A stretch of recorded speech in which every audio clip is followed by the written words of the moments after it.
অবশেষে টলিপাড়ায় সুখবর। প্রভাত রায়ের ঘরে এলো রায়বাঘিনী। দাদু হওয়ার খবরই ভাগ করে নিলেন বর্ষিয়ান পরিচালক প্রভাত রায়।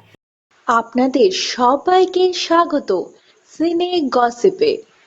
নববর্ষের সকালবেলা একতার ঘরে এলো রাজকন্যে। সে খবর ভাগ করে দাদু হওয়ার সুখবরই সকলকে জানান দিলেন পরিচালক প্রভাত রায়। বুধবার সকালে সামাজিক মাধ্যমে দাদু হওয়ার খবরটি ভাগ করে নিলেন প্রবীণ পরিচালক প্রভাত রায়। একটি ছবি শেয়ার করেছেন যেখানে দেখা যাচ্ছে রাজকন্যে, আর সেখানে লেখা রয়েছে রায়ভাগিনী এলো ঘরে। বন্ধুরা, এই ছবি শেয়ার করে ক্যাপশনে তিনি লিখেছেন, নববর্ষের শ্রেষ্ঠ উপহার, জীবনের শ্রেষ্ঠ উপহার, দাদু হলাম, আয়ু আরেকটু বাড়লো, নাতনি চেয়েছিলাম উপরওয়ালা আশা পূর্ণ করলো।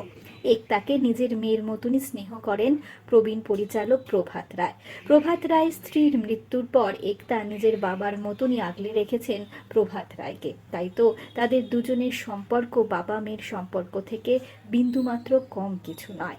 তাই তো দাদু হওয়ার আনন্দটি তিনি এবার ভাগ করলেন সামাজিক মাধ্যমের পাতায়। টলিউডে পোস্টার গার্ল হিসেবেই পরিচিতি রয়েছে একতার। একতার তুলির টানে টলিউডের একাধিক পোস্টার হয়েছে তৈরি। এছাড়াও হিন্দি ইন্ডাস্ট্রিতেও তার কাজের রয়েছে প্রশংসা।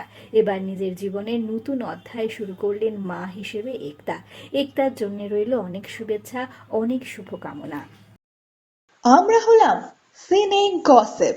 জুড়ে থাকুন আমাদের সঙ্গে, সাবস্ক্রাইব করুন আমাদের এই ইউটিউব চ্যানেলটি।